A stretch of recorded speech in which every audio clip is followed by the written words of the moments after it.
Broadcasting from the historic Hayburn Building in downtown Louisville, it's time for Single Payer Radio, a project of Kentuckians for Single Payer Healthcare. We are an affiliate of the Kentucky chapter of Physicians for a National Health Program, and we're a longstanding community partner with Forward Radio, WFMP LP 106.5. I'm Mark McKinley, a volunteer with the group. The views and opinions expressed on the show are those of the speakers and not the station. And speaking of the station, Forward Radio is Louisville's all-volunteer community radio station, and we're a Pacifica affiliate. Please join our movement. Go to forwardradio.org. We'd love to hear your ideas for a show and consider becoming a sustainer to support the station. And again, we want to thank everyone who chipped in last week during the Give for Good here in town. We're recording today's show Tuesday afternoon, September 21st, and want to remind listeners that you can hear this program, Single Payer Radio, on Mondays at 2 p.m., Tuesdays at 7 a.m., and Wednesdays at 11 a.m. Now I'm going to turn it over to Dr. Mike Flynn. Mike? Well, thank you, Mark. Let me begin with the usual disclaimer that any comments or views that I express during this program represent my personal views and do not represent the views of either the Department of Surgery or the University of Louisville. I'm Eugene Shopley, and the views that I express do not reflect Taylor Regional Hospital, nor the University of Louisville or Department of Surgery at the University of Louisville. So our topic today, we're going to have kind of a two-part program. We're going to begin with a kind of a broad overview discussion about finances in U.S. healthcare, which I would want to call "Where Does the Money Go?" And that is going to be a lead in to the main purpose for doing this program, which is to discuss some of the out-of-pocket healthcare costs. And we have a special guest today. Susan Bornstein is a retired gynecologist with a master's in public health. Susan has been on this program before, and she has volunteered to discuss with us the finances of her healthcare coverage with Susan and her husband. And this is really, she's got some hair-raising numbers there. Now, I would like to stop for a moment before we do this. A colleague of mine and Jean's, David Richardson, died on the 7th of September up in Saratoga. David was an icon of American surgery. He was a vice chairman of the surgery department. He was president of the American College of Surgeons and the chairman of the board. I've known David for many years. We spent many hours in the operating room together. He was a good surgeon. He was a researcher, and he was a mentor, and he will be greatly missed. Yes, David was a good friend of mine. I remember the first day I met him was in 1976, and he was just a super guy. Not only was he a prominent surgeon, but he was heavily involved in the thoroughbred horse racing, and I think had been member of the Jockey Club, and also he was I think chairman of the Commission on Racing in the state of Kentucky. It was fascinating to go to the track with David. He knew everybody, and not just the owners and the jockeys and the trainers, but he knew everybody on the back of the track, and they all knew him personally. Yeah, he was really, really an interesting man. Okay, before we get started, I would like to challenge our listeners not to take what we say as the truth or gospel. Hopefully it will raise some questions or stimulate some interest, and I would challenge them to go to whatever source, a reference source they feel is appropriate and determine whether what we're talking about is true. So let's begin. We in this country we have probably, I guess, the highest gross national product in the world. We spend 17 or 18% of that on healthcare, which is probably the highest of any first world countries. And what do we get? We get for it? Well, our longevity is not very good compared to a lot of other first world countries. We had Jeff Goldblum on for a program earlier in which he explained to us that our fetal maternal morbidity and mortality is equivalent to that of a third world country. So we're not getting a lot of benefit out of all of this money that we're spending on healthcare.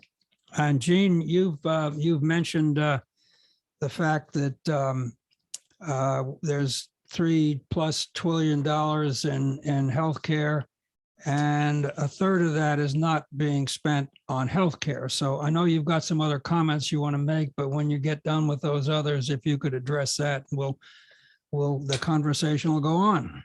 Okay, well, I just want everybody to know that the legislature passed a bill on a week before last that you couldn't mandate masks, and what is that doing to Kentuckians and the cost of medicine?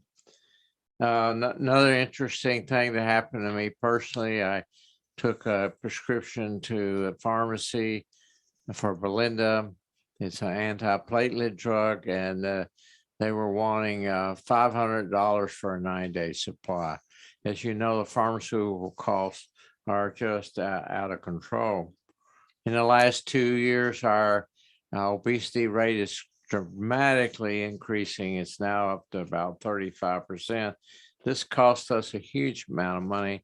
Most of the new cases of diabetes is coming from obesity. Another interesting thing, that we have spent $5.7 billion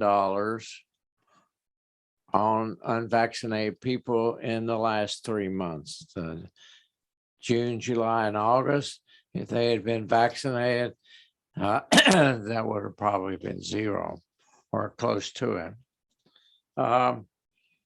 We're also at a school board meeting in Campbellsville last week. A lady stood up and said that physicians were being bribed, and that that all this COVID stuff was not really happening. I wish I knew where the money was coming. I might try to get in on that. It's just unbelievable, some of the things that people are thinking. And the last thing I wanted to mention is I saw my cardiologist last week, and he spent a huge amount of time on electronic medical records. This cost us a huge amount of money. Now, we spend approximately $3.8 trillion on healthcare. That's around 18% of the GNP. It's the highest in the world. And approximately a third of that money is wasted. It goes to places that has nothing to do with medicine. Let me just give you just a brief summary of that. We've talked about it before. I don't swear that these numbers are correct. They're constantly changing, and also it's hard to get the exact number. But an example is there's approximately $228 billion in pharmaceuticals. That is constantly changing, and it's very difficult to get the exact number.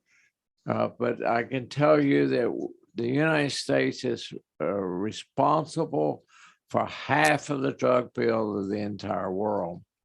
We waste approximately $150 billion on pharmaceutical benefit managers, and we won't to get into what they are, but they're essentially middle people who negotiate drug prices. We have more administrators in this country in healthcare than any country in the world. We waste an estimated 158 billion. The cost of electronic medical records is estimated at 80 billion. That doesn't count all the extra time that doctors and nurse practitioners, et cetera, have to spend on electronic medical records. We're the only country in the world that allows doctors, hospitals, pharmaceutical companies to advertise. It's estimated that costs $30 billion. I suspect that since I got this data, that's increased. Medical fraud is approximately 230 billion. For-profit insurance is estimated there's a huge waste of 18 billion. I think that number is much more now, particularly in the last 2 years. Most for-profit insurance companies made a huge profit in 2020 because they didn't have to pay for elective surgery. We're doing better in palliative medicine, but we still waste a huge amount of money on patients that need palliative medicine that are still getting treated in ICUs and other things. It's estimated that defensive medicine in this country is 46 billion. For-profit hospitals estimated about 100 billion. That means that lots of money is going to stockholders where it should be going to go back into decreasing the cost of hospitalization, or it could be going for medical research or advancing your hospital. Not-for-profit hospitals also waste a lot of money. It's estimated that it's 280 billion. As unnecessary ER visits, approximately 8 billion, and unnecessary hospitalization, approximately 3 billion. So approximately a third of all the money that we spend is wasted. And if we could fix that problem, we could probably go to Medicare for all. Medicare is the most efficient system in our country, and it probably wouldn't cost us anything. Gene, that's a mouthful. Susan, you got some thoughts about, I don't know if you were keeping track of everything he said. I certainly wasn't, but I thought I'd give you a shot at it. Whatever your thoughts are about any one of those things. Just an astronomical amount of money. And I read an article today that looked at one of the things that Gene just didn't happen to hit on in his very comprehensive review was the switch over in hospice, which has now gone from about 1/3 of hospice organizations being for-profit to 2/3 of hospice organizations being for-profit. And this has resulted in increased numbers of hospitalizations and costs compared to previously when the majority were nonprofit. So that's another area that is also driving up healthcare costs. Same thing's happening with nursing homes. Almost all of our nursing homes are now profit driven, but they don't tell anybody. Patients don't know that. I think most of the doctors don't even know that they're owned by equity companies. All right, let's pick out one component of all of the stuff that Gene was just talking about for a minute. Okay, the administrative overload in U.S. healthcare. Since the mid 1970s or late 1970s to the late 2010s, there's been an astonishing what you alluded to, James, 3,000% increase in hospital healthcare administrators. I mean, these are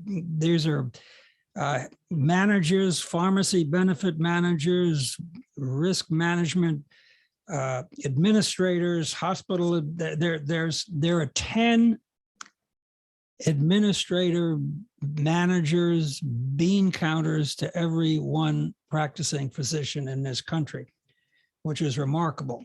And we're not just making this up. There are 3 references for our listeners: the New York Times business section, the 9th of June, 2019, the Bureau of Labor Statistics, and the Harvard Business Review. So the question is, what are all these people doing? I mean, they're not working on the floors, they're not in the ICUs, they're not in the emergency rooms, they're not doing COVID tests, and they're not giving vaccines. They're mostly people who sit behind computers with expensive suits, figuring out ways to take money that is in healthcare and is not used to provide healthcare. Any comments from either one of you? Well, the federal government is driving some of that. For example, we have a nurse administrator that does quality work, and I'm on a QA committee, and every time she presents stuff, I don't know what she's talking about. And I haven't bothered to try to figure it out because I think it's a waste of time. And it's very complicated, but I don't think it really affects patient outcome. Well, that's I consider that a minor issue compared to the pharmacy benefit manager. Now, this is an individual who is in between the pharmaceutical company, the distributor, the pharmacy, and the patient. And as you mentioned, Gene, they're raking in all kinds of money and nobody knows where it's coming from. I mean, they take a drug, buy the drug at a discount, and then sell it at different rates of increase at different levels to different pharmacies or different entities. And they're very smart. This is good business, but it's not really good for healthcare. And these, I don't believe these things exist in other countries. No, I'm sure they don't. Now, most other countries, pharmacy prices are determined by a bid. For example, Canada has a committee that bids for drugs, and they pay that amount unless it's appealed. And most of the times, the appeals fail. Most European countries do the same thing. Yeah, we had Ted Young on earlier, sometime last year, who is up at is a head and neck surgeon up at McMaster's in Hamilton, Ontario, and we talked about that. And I don't remember what the organization is called, but it is an independent organization in the Canadian health system that negotiates for drug prices. It also identifies the appropriateness of having a drug in the system. So if you've got 5 or 6 drugs that all do the same thing, they go through this evaluation process and identify. So you don't have advertising on television for 10 different drugs that are all doing the same thing. And I don't know about other European countries, but I agree with you. I think that they do the same sorts of things. It's interesting that Medicaid can bid for drugs and the VA can, but Medicare cannot. And it's actually written into the law that they can't do yes, that. And there is an attempt currently to get that changed. And it's interesting that there are both Republican and Democratic members, I think, of the House of Representatives, because of their relationships to the pharmaceutical industry, who are opposed to that. And, it's just remarkable when you think about the influence that this industry has on what happens with the resources in healthcare in this country. Let me tell a quick story about politicians and their awareness of healthcare, there was a surgeon here in Louisville that you remember, a fellow named Bob DeWeese, who when he was getting toward the end of his career, he ran for public office, and he was a representative in the House of Representatives in the state of Kentucky.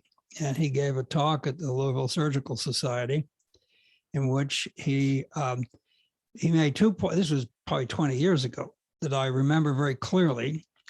Number one was the process of getting legislation passed. And he described a situation where he sponsored a bill that went through the committee process. And by the time the bill came back to be voted on, it had changed so much, he voted against his own bill.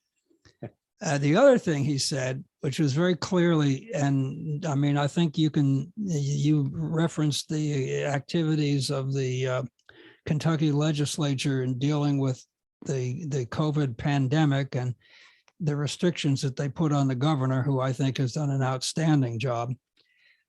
He said that politicians, they don't know anything about healthcare. He's very clear about that. And they come from business backgrounds. They may run gas stations, they're lawyers, different consulting organizations, but they just don't understand it. And that's one of the reasons we're in some of the mess that we're in today. Susan, any thoughts about any of these issues? Well, the one that popped into my head when you were talking about the administrative costs is that it always used to just make me batty that people that had less knowledge and less education than I did and who had never met my patients were second guessing my decisions about the care that they needed. These were people who were not in the exam room, who frequently had not gone to medical school, who certainly hadn't done OBGYN residencies. And yet they were afforded the opportunity and in fact, required by the insurance company to weigh in on my decisions. I would say that over my 30-year career, I don't actually recall any single decision of mine that was ever successfully overturned or successfully challenged. All it did was delay care, delay necessary care for my patients and made them suffer weeks or months longer than they would have if they'd even had Medicare, which doesn't do this. Well, that's just one example of all of the other issues that are related to having all these bean counters and managers around. If you think about what goes on in a hospital today and how the nursing staff is moved around and placed in different situations, not by the chief of nursing, but by the administrators. And much of this is driven by an assortment of goals. Gene, any thoughts about that? Well, I think the problem with the administration is really terrible. I've always felt that hospitals the CEO should be a doctor, but he still has to practice. In other words, he would be the guy in charge, but he would have a administrator who would work under him, and he or she would tell the administrator under him what to do, but that doctor or nurse still has to see patients, because if you take them out of the clinical realm, they will eventually evolve into an administrator. Well, what's happened today makes it even worse, because at least in Louisville, almost all of the practices are now in the different healthcare systems. And so the physicians working in one or other of the downtown hospitals get their paychecks from the administration. When I was president of the Norton medical staff way back in the late 1970s, we had a lot of influence on what went on. There were people who were mostly in independent practice or in small group practices, or in the faculty of the university was a large group. and you could influence what happened. The balance of power has shifted. And I've talked with lots of people over the last 10 or 15 years who have gone into these hospital systems, and they just don't have the influence that they did years ago. And in fact, they often are, quote, encouraged, unquote, to do certain things like retain referrals within the system, as opposed to sending a patient with a parathyroid to somebody who does a lot of parathyroid surgery, instead of having somebody within their system do it, which often doesn't have a very good outcome. Why don't we start getting into some of the issues that we asked Susan to come on and talk about? So health insurance companies, they negotiate with hospitals, healthcare organizations, physician practices, make backroom deals. The details, the prices, cost of service, procedure varies with the plan, company, the organization. This is an insanely complex system, resulting in a whole bunch of costs to people who are buying healthcare. Susan, you and your husband have been living with this for a number of years. Would you want to lay the groundwork for the next next part of this program and things we could talk about? Sure. So, of course, as you just alluded to, it's a little bit complicated, and I'll try to make it as simple as I can. So I worked for a large hospital organization, and when I decided to retire from that, my husband and I were not quite old enough to qualify for Medicare yet. And we thought, my husband is a solo practicing dentist, and his staff all have health insurance through their spouses and did not need health coverage. So we thought that we would be able to simply buy a plan on the exchange, the marketplace exchange. After all, that had been touted as how we were going to be able to get health insurance. That's why it was passed. Prior to the exchange, 20% of people could not get health insurance from commercial carriers because of pre-existing conditions. They simply got turned down for health insurance. And fortunately, that was eliminated with the passage of the Affordable Care Act. So we thought, well, we'll just go on the exchange and get health care. Well, we quickly learned that there were a couple of little glitches in that system. First of all, in Kentucky, there are only 2 insurance companies that are selling individual plans on the exchange. Neither one of those insurance companies offers out-of-network benefits, at least as far as the silver plans are concerned, which is kind of the middle of the road. So if you need any health care other than emergency care, you can't get it. So for example, if it's the middle of a pandemic and you're living in a high-rise building, and you don't want to, you want to get out of town and you can go stay with some friends in Ohio for 3 months, you basically have no insurance coverage whatsoever. And for this privilege, for the 2 of us, the premiums would have been just a little under $2,000 a month, with a $17,000 out-of-pocket maximum, which means that our exposure on an annual basis was about $24,000 in fixed costs and $41,000 overall. And that would be every year. Now, Susan, let's stop a minute and go back a little bit. Whoever's listening probably may not know all of these details. So after, when you talk about the limitations of out-of-pocket costs, what is it that you're thinking? How much? Give us a couple of examples of the kinds of out-of-pocket costs that are not covered by the insurance, and it goes into that. What did you say was $17,000 or $17,000 for the 2 of us? Yes. So And we wound up not getting an AC plan. We did get a different kind of plan. It's ACA compliant, but not through the marketplace. And I can talk in some more details about that because there are still issues. But basically, when you buy health insurance, you pay a premium every month.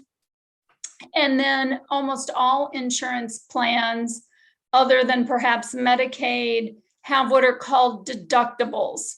So that is an amount that you have to pay before the insurance company pays a single penny towards your health care, with some notable exceptions.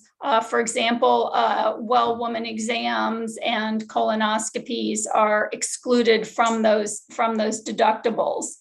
And so they do not pay anything until they pay the deductibles, which are on the order of $5,500. And then once you've met your deductible, so you've paid your premiums, in this case, $24,000 plus another $5,000 or so in deductibles, then the insurance companies will start paying something. But what that something is also determined by your plan. So you might have an 80-20 plan or a 70-30 plan, where the insurance company will pay X percentage, but you have to keep paying the other percentage until you have reached your out-of-pocket maximum, which is the total amount that the insurance company can have you on the hook for before they will fully cover your expenses. So first you have to pay your premiums, then you have to pay your deductibles, then the insurance companies will start kicking in something, but they won't kick in everything until you have met or you won't be fully covered for medical expenses until you've met those out-of-pocket maximums. And those medical expenses can be anything. Let's go back over this again, because this is insane. So you pay $2,000 a month. Okay. Let's say here you are in January 2022 and you get appendicitis. So you pay your $2,000 premium, and then you have to come up with $5,500. You have to pay that out of pocket before your insurance starts to kick in. Is that right?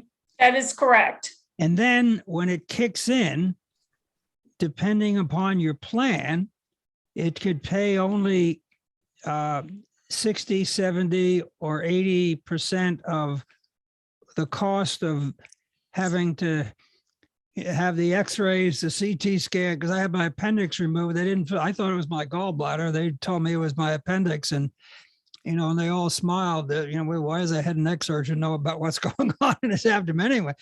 And then, with the anesthesia and the operation and the post-operative care, I mean, it runs up some dollars, but they only pay, let's say you have a 70-30 plan. And then when do they, and so you maybe you probably use most of that up the 3 days in the hospital with all the other things. Right. How much money has to be, what's the number again, before they start covering all of the costs of your health care? Suppose you have a gallbladder attack maybe 5 months later. Right. So you're basically on the hook for another $8,700 as an individual, or $17,400 for a family.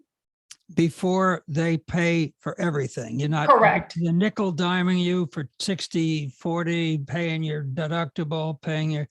Now, do you have co-pays in that and surprise billing? Is all that an issue as well? That would be dependent on what your plan is, whether you have a plan that calls for co-pays versus a percentage. Some of them are fixed dollar amounts and some of them are percentage amounts. But there's one other point that I want to make that I learned when I was buying this new health insurance that I found particularly appalling.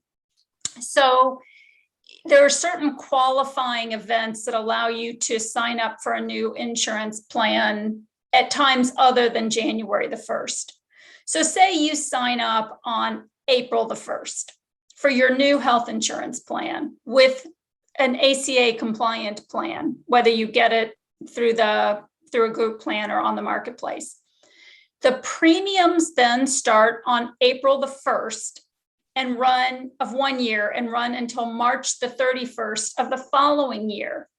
However, the deductible and the out-of-pocket maximums reset themselves on December 31st.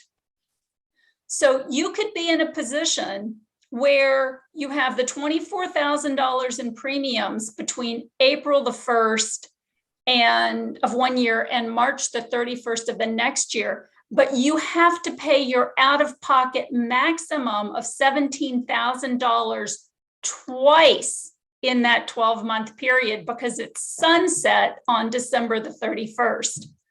So say you had that appendectomy on March the 15th, and you wound up paying, and your husband or your spouse had something else. I'm just going to use this as an example. And you paid that whole $17,000.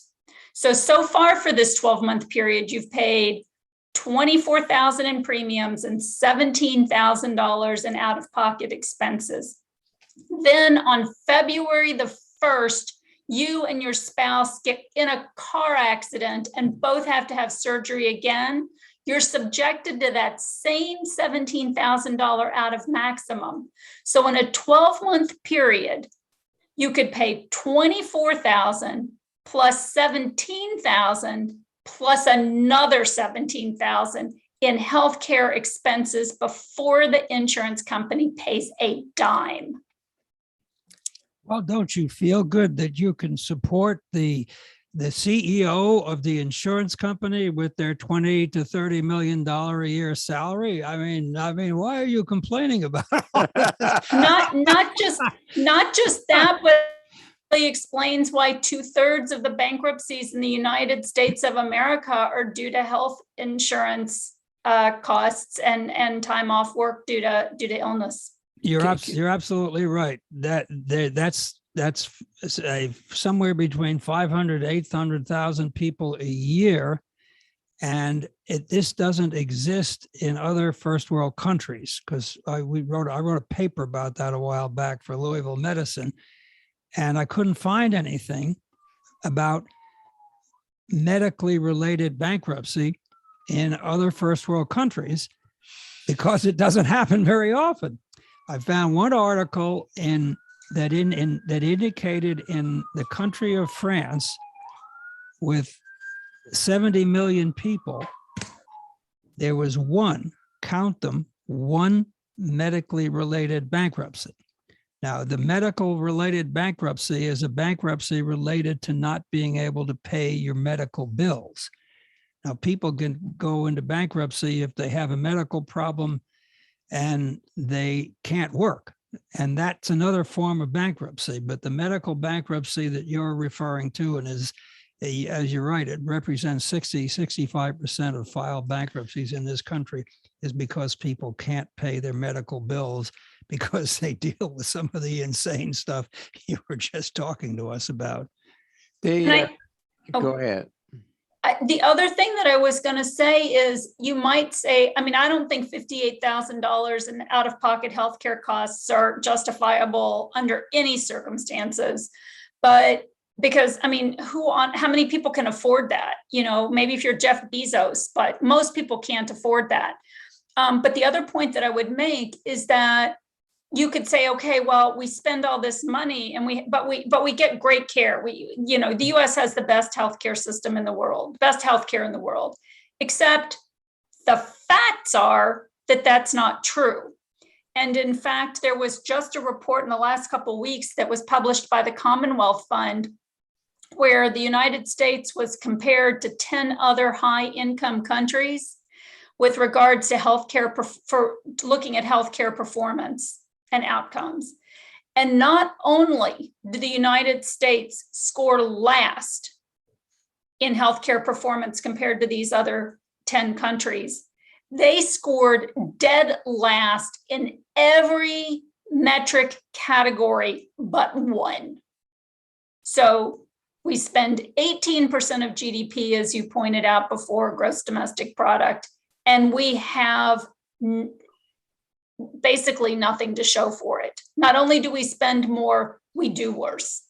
And you know, it's fascinating. I tell a story. I was out in Crested Butte a couple of years ago, which is a little ski town out in Colorado where we have a place, and it was in the summer, and there's a lot of mountain biking going on there. And we had dinner and walked into a little place to listen to some music and sat at the end of the bar. There was a kind of stocky, not fat, but muscular guy sitting next to me. And my wife took off to make a run to the head, and I was trying to read the I'm going to get in trouble from that. I wish I hadn't said that. It was too late now. Anyhow, I asked this guy to borrow his glasses, or I was looking at the menu and he gave me the glasses. I got he was Swiss. And he was a Swiss national living in some kind of trailer. He'd come to Crested Butte to mountain bike, and he was, I don't know, probably in his late 40s, mid 50s. And we got to talking about healthcare. And he pulls a card out of his pocket and showed it to me. He pays about $600 a year as is, I don't know what exactly it is, whether it's a deductible or a premium or something. And what he showed me was that with that card, if he had an accident mountain biking, and now why some 55-year-old guy is going down the mountain in a mountain bike is another issue, they would fly him back to Switzerland to get his care. And we're in this country, the richest country in the world. You just went through a litany of a nightmare scenario that we were talking before we got started. We've got what, 40 million uninsured and 30-40 million underinsured. We've got 80-90 million people in this country are vulnerable to the medical bankruptcy as a result of this insane system that is not functional as a healthcare system, but it's vulnerable as a healthcare industry for people who want to extract profit from it. The word often comes up, a co-insurance. Can you tell us a little bit what co-insurance means? Some people say it's cost sharing. Who, me? I mean, I always thought that co-insurance was the percentage that you had to pay towards your premium if you were in an 80-20, I mean, towards your healthcare costs if you were in an 80-20 plan or 70-30 plan. Right. And that keeps going up. After you get all your deductibles paid, then you get into the situation where you're sharing with the insurance company, and it can be different for different policies. It's interesting that about 155 million people in the United States have employer-sponsored insurance, but the deductibles have gone up 111%, while the average earnings has increased only 27%. So the cost of health insurance is gradually going up way beyond what people are making. Another interesting thing is co-insurance affects people differently. For example, if you're diabetic and you have to take insulin, you've got to pay a lot more money for your drugs than if you're on drugs that don't cost so much. Susan, we were talking a little bit before we actually started the show, and I made the comment that I had understood from somewhere that lower income folks who had either Medicaid expansion or folks with Medicare, as a result of the Affordable Care Act, were less vulnerable to all of these out-of-pocket costs. And you corrected me on that. Would you want to make a comment about that for our listeners? Thank you. So the max, so Kentucky does have Medicaid expansion, but the cutoff for Medicaid in the state of Kentucky, which, as we all know, is insurance for the economically disadvantaged, the cutoff income, the maximum income for an individual on Medicaid, of course, it matters whether you're one person or a family of four or whatever. But if you're an individual, the income is the cutoff income is $17,131 a year, which works out to $8.23, being paid $8.23 an hour.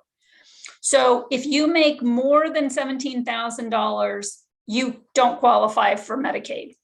So I've been helping a young man who has a job where he makes $11.50 an hour. So he is close to the Medicaid cutoff, depending on how many hours he works.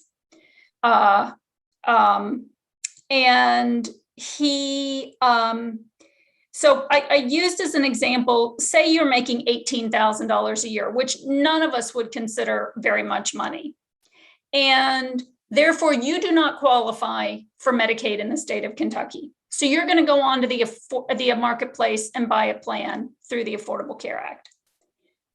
The premium, you can get subsidies towards the premiums on the marketplace. But I looked at some of these plans, so no premiums. You don't have to pay any premiums. For a silver plan, the deductible, which we talked about before, was $750, and the out-of-pocket maximum was $1,700. Now think about that for a minute. $1,700 is 10% of this person's gross income.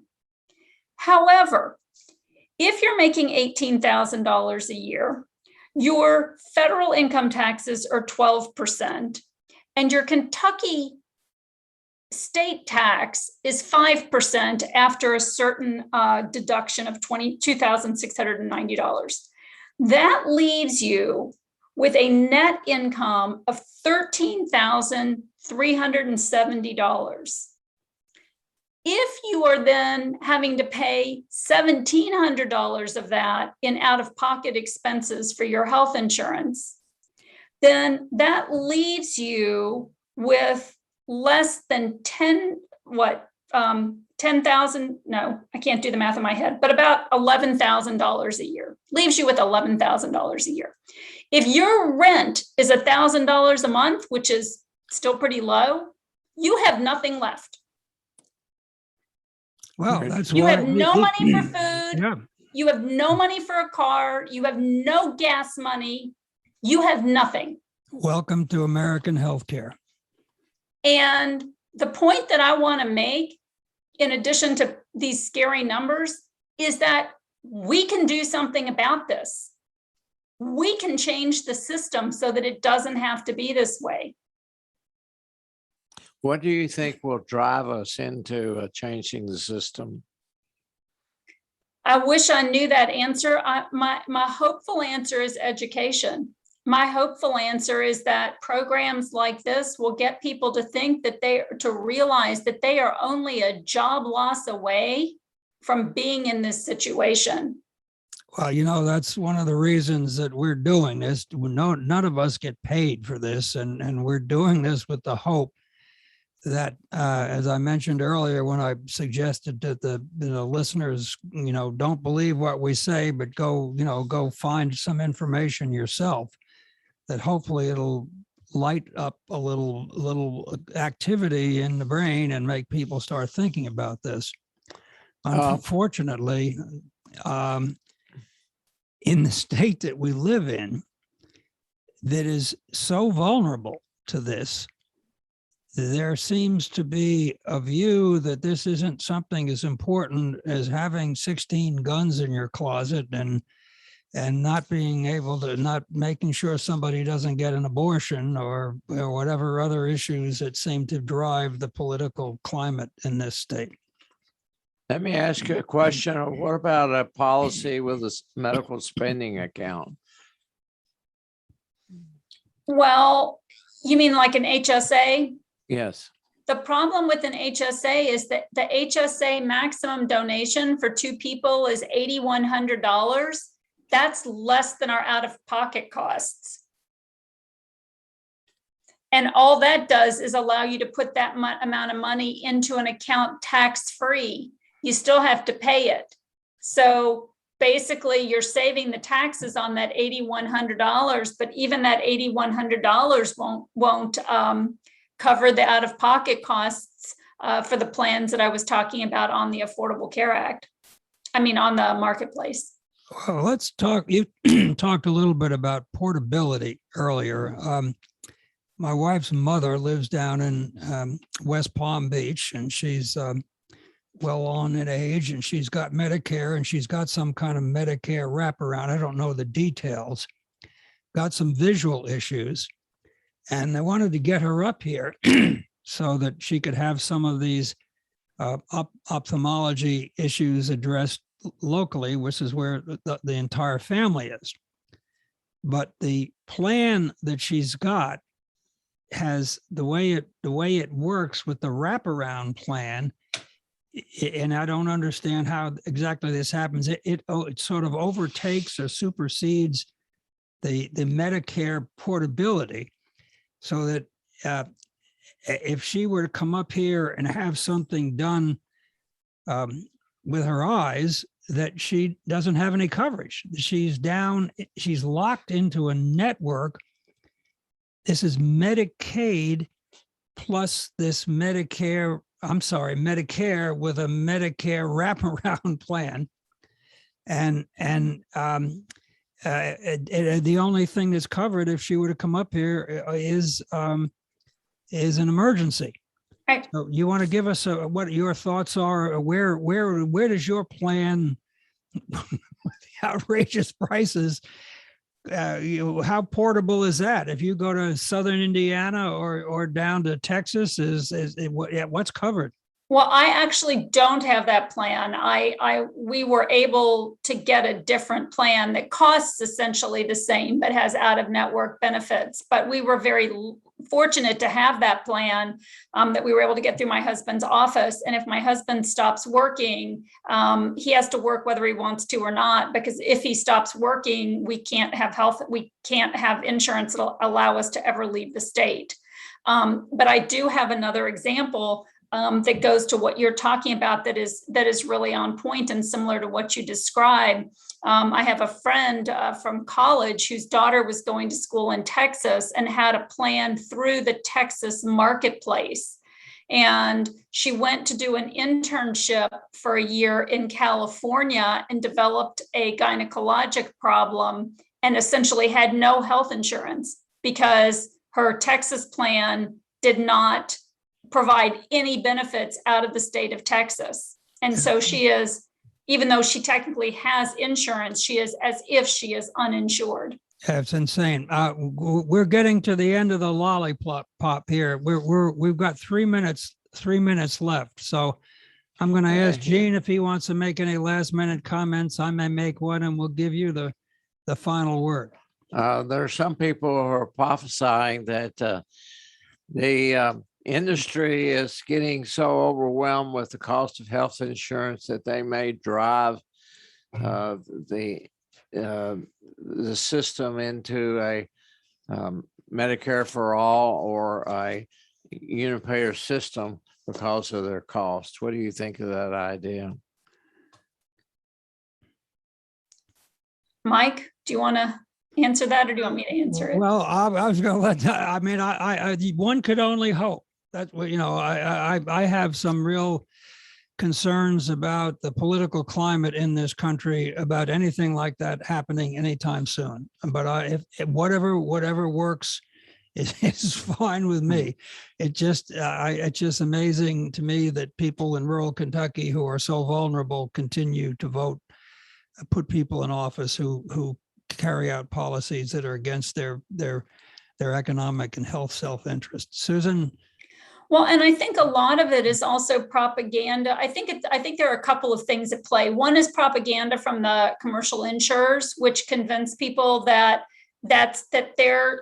their system is better than Medicare or Medicaid, even though the data and the facts indicate something that's completely different. There's a fear of change.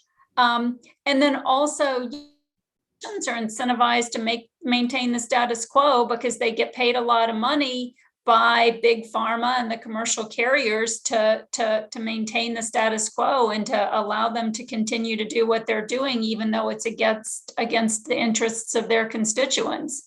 Okay, so, one final comment here. We're going to get down to the end of the lollipop. In my opinion, the reason our healthcare system is so screwed up is that we don't have a healthcare system as all of those other first world countries have. We have a healthcare industry, and a healthcare industry is set up in such a way that a large number of entities, from the for-profit insurance companies to the pharmacy benefit managers to the pharmaceutical industry, are all exploiting the system for profit. Sounds like to me you're a socialist. I'm not. Actually, I am a man without a country. I consider myself a moderate Republican.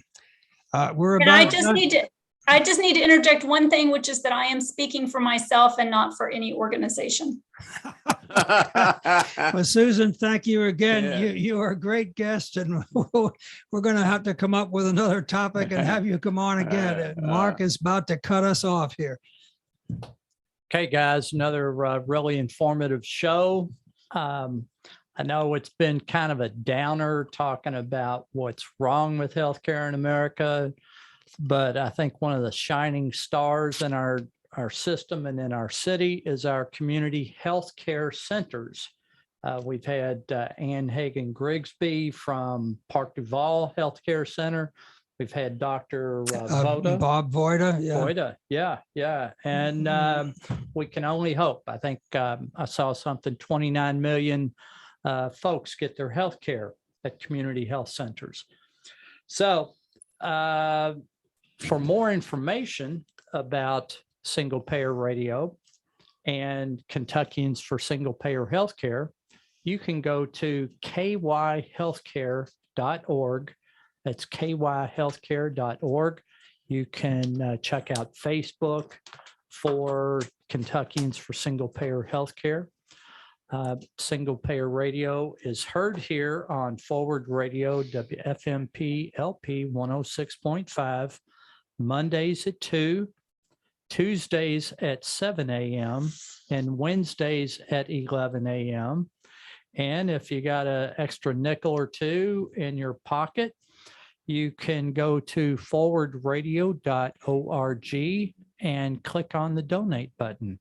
Thanks again for another very informative show, folks. Thank you.